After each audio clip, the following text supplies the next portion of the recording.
faith or knowing what God had said about it, or didn't know what God said about it, God had already what? Promised and worked it out. God had already worked it out for you. Why?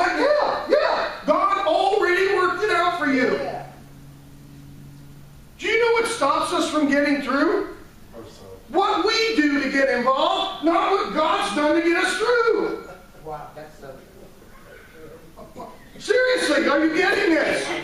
This is why this word is so important about, here I am, the valley of the shadow of death. I've gotten away from the voice of God. My soul is in disarray. I've got to get back on the path of righteousness. Death is trying to touch me, but God's promises I'll get through. Because He's what? Already worked it out. The only thing that stops me from getting to that place where it's done and through is the things I do because I think something's important. It doesn't matter what I think. It doesn't matter what I believe. It doesn't matter what I think I should or shouldn't do. What matters is He's already done it. And when I stop thinking I'm so special that something about me is going to change it, and I start thinking about how great He is, I'll get through faster. Yeah, right? Do you get it? You do. I can see it in your eyes. You get it. It's not about you. It's never been about you. It's about how much He loves you. You'll never love Him to the level He loves you. He's the God that sits on the throne, not us. He's the great I am, the Almighty One, the Ancient of Days. Not the Ancient of Years, the Ancient of Days. You called me Ancient once. Thank you. My expectation is I will be an Ancient of Days. Not an Ancient of Years, but an Ancient of Days. Not because of anything I can do, not because of anything I'll ever be, but because I love this, right? Because He's already worked it out. If we would turn our lives over to the Son of God in the right way, so when He intercedes for us to His dad, that He could put in front of His dad a new contract with us that said it's no contract at all. I have no contract with you anymore. Nothing I can do is ever going to be, it's only going to inhibit what you've already worked out.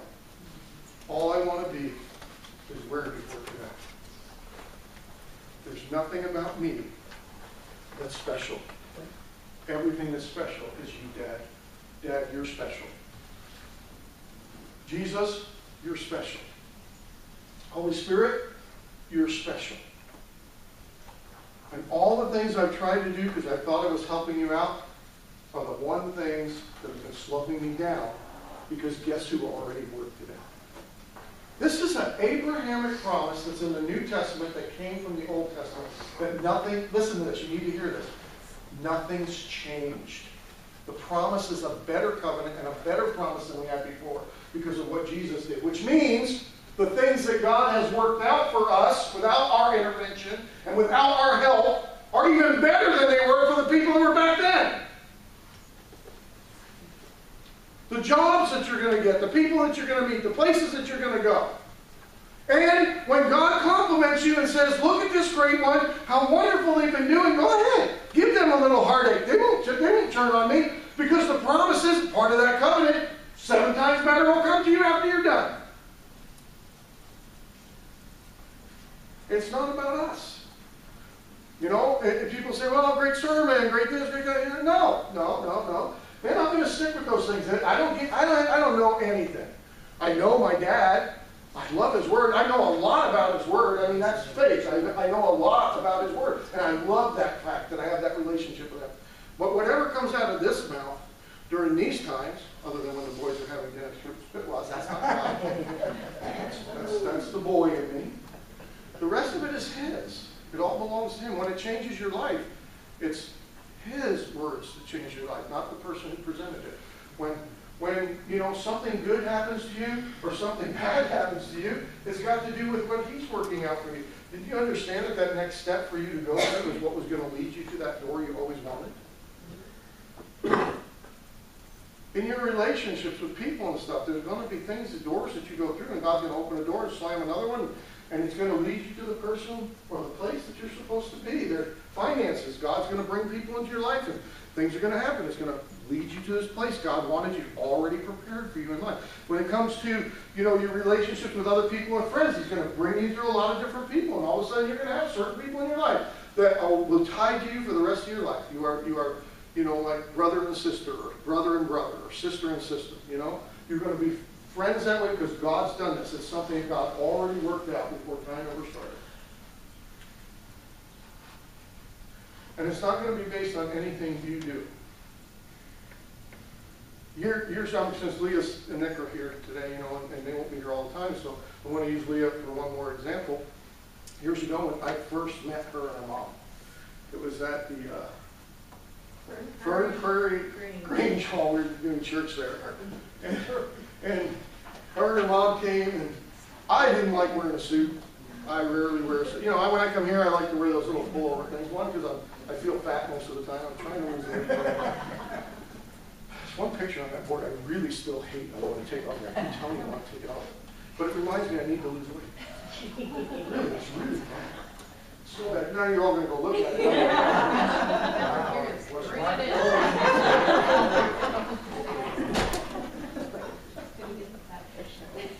Bring it in here, Tubby.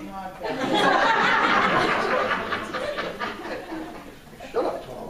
I had no idea I looked like Tom. Yeah. I know that the camera puts 10 pounds on you, but that's 40. There's a special lens. I hate that picture. Every time I see it, I think to myself, this morning I came in, I saw it, I started drinking water. I wasn't going to drink the coffee, I wasn't going to eat the donuts. And then I took a donut because my stomach wasn't feeling real well, and right away I got nailed. Oh, yeah, why you laughing? You nailed me. Oh, look, little piggy boy's going to eat some more. I saw his picture out there. Now he's going to look like this, It's okay. It's okay, yeah. That's what I'm paid for. But so when I went to be in the church over there, I really didn't want to wear a suit. I really didn't want to. It was hot. They had no air conditioning, remember? I mean, that place was just old wood, dusty, dirty building, right? Cleaned it the best we could, got ready to go. And her mom came. I wore a suit that day. And it's the weirdest thing because I really didn't want to do it, and I argued with God about doing it. Leaving the church, her mom says to me, preachers should only be wearing suits. If you hadn't been wearing a suit, I would have just walked right back out, and I would never come back again. She was ranting the whole way down the hill coming to church. Well, there better not be, some people lead us astray, and we got to make sure. Wow. So her quality check. Yeah, if he's in jeans or if he's in something else, it's a stray duck, Yeah. And really, isn't that weird? But listen to what we just studied this morning. If I could have made my choice would have been casual, business casual, right? But God said, I've already what? Arranged it. As long as you don't do what you want to do, you'll get through. And now I have a friend for life, and I've got another friend for life. The only marriage I've ever done right there. I refuse to do marriages and burials because of weird things people have. But all she did was whine and cry. You gotta marry me and Nick. I love him so much. They have a pretty fast order, It was fast. It was fast, wasn't it? But it was good. It was good. I mean, you guys were just absolutely amazing. I love you both. That wouldn't have happened if your mom had walked out. You realize that? Yeah. If your mom had walked out, we'd have never known each other. We'd never been the friends we were. We'd have never worked at Metro Watch and had all those fun days, security. And I would never got to bring you to, that last moment of happiness. It's your last chance, man. Why don't you just go ahead and put the nail in the coffin?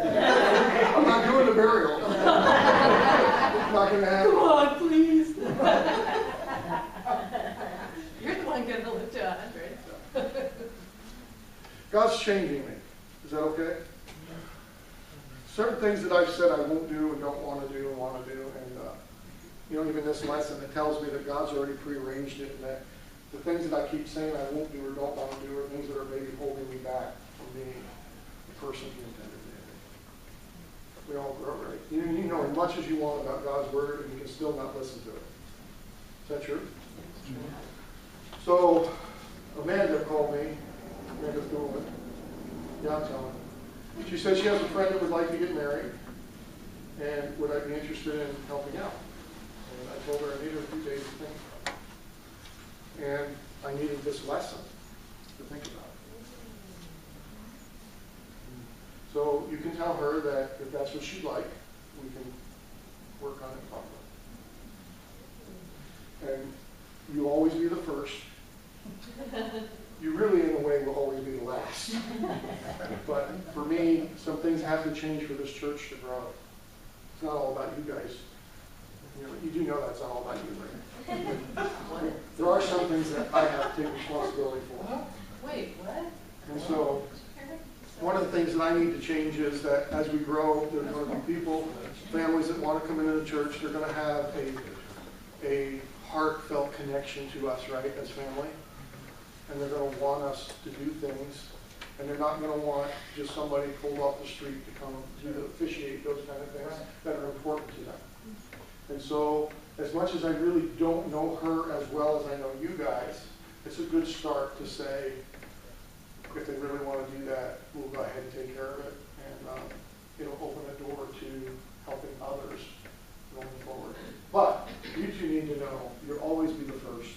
After all those years in ministry, 30 years, you'll always be the first, and you'll always be my favorite last and all that. So you need to know that. Because you're both special, Ed. You're both special. Is that okay? When we go forward, we're going to have to do this, right? I mean, and I used to always say we're going to have a committee, the board is going to appoint somebody else to do all this stuff. But as I look at the wonderful board we have, with the exception of Tom, a lot of very people, I just don't see that happening. And so, unfortunately, then God puts the responsibility on us in leadership. So I'm going to get through. Because God's what? Already done it. You read it, right? Already put it together. It's a done deal. He's just waiting for me to get out of the way. Did you all get that out of today's lesson? Yeah. God's already fixed everything you've ever wanted. He's just waiting for you to get out of the way. Make sense?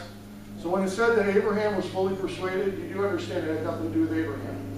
He was being persuaded by God that it would all happen. Not he was persuading God or even persuading himself. God was showing him by the acts that God could do and everything that Abraham was seeing in his life. That you see all this. Why in the world would you think I can't do the next? Why would you do that? Let me do one more for you. Maybe it'll convince you. But as soon as you get out of the way, it's so true, isn't it? It's so true. As soon as you get out of the way, it's done. I didn't get to give you 2 hugs.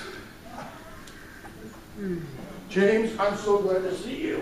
Oh, God bless you. You are such a great guy. And Christy, I love you. It's so good to see you.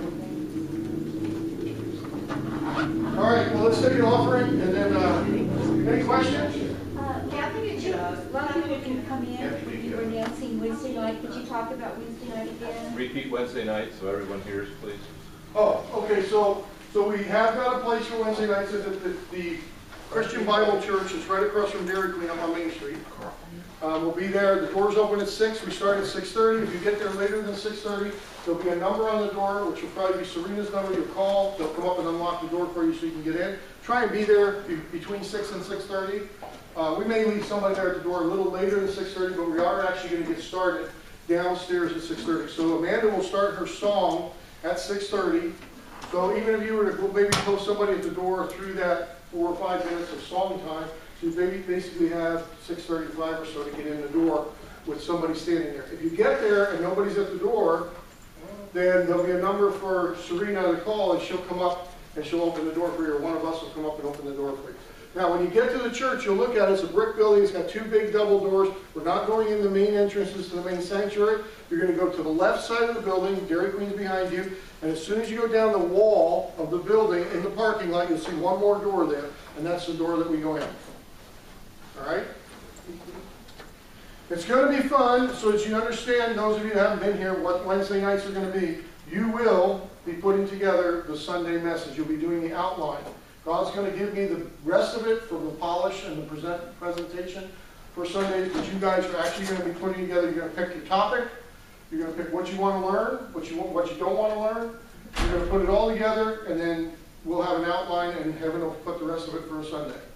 So it'll be pretty nice. And then, hopefully, as we go through, some of you, we will start breaking up into teams, and we will pick a subject and a topic that all the teams will get.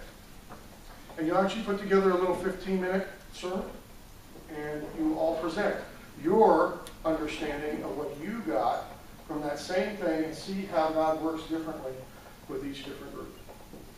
So it's going to be a really fun time to help you grow as future leaders. You're going to learn what I've learned. You're going to learn what else God wants to bring out of you, that, you know, every one of you has something special. Okay? I wouldn't miss Wednesdays. It's going to be very different than Wednesdays anyplace else you get. And then once we get through that, our next step will be, it's going to be kind of movie clip night. We're going to do clips from different movies and how they relate to different things in Scripture. Nice. One of them will be, I can just tell you, Bruce Almighty. One of my favorite movies. If you watch that, you know, God's just a mean little kid sitting up in heaven with a magnifying glass trying to burn off my feelings to see how much else works. There's a great Bible lesson in that, you know. So there's a lot of that stuff. A Knight's Tale, you need to run. It's not in me to withdraw. That's a powerful statement. I live by that a lot of times. It's not in me to withdraw. All right, let's do our offering, and then... She's trying to cut out for the offering. Thank you. Thank you, Ron. At the, hold on in. There was a bag of a bunch of tea left this weekend. I don't know if somebody brought it and wants it back, or if somebody brought it to share, but let me know either way, if somebody has brought stuff to the beach and yeah. Okay, Carl's going to come around and do the tithes and get our bills paid. And then who wants to pray for us? Do you want, since it's you, one of you two want to do it together, or one of you do it? Wow. How's that? Good job. Good job. Yay! So Leah's going to pray once we get done. Oh, after that. Now you can sing.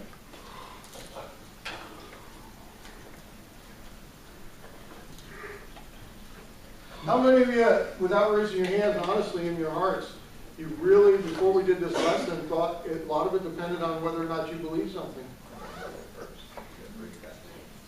I mean, isn't that crazy? You would think God would change who He is and not be able to perform what He's promised He'd do just because you didn't agree. Wow, that is so weird. It's so weird that we think that just because we can't live up to that expectation, He's not going to live up to it. Well, you just don't believe anymore, Sue, so I guess I don't believe it either. I can't do that. Wow, isn't that just crazy? And that's what made, listen, that's what made Abraham so special. He came to a place where he realized God had already set it in motion. God was ready to do it. What difference does it make what I think? I'm just going to go with it. Right.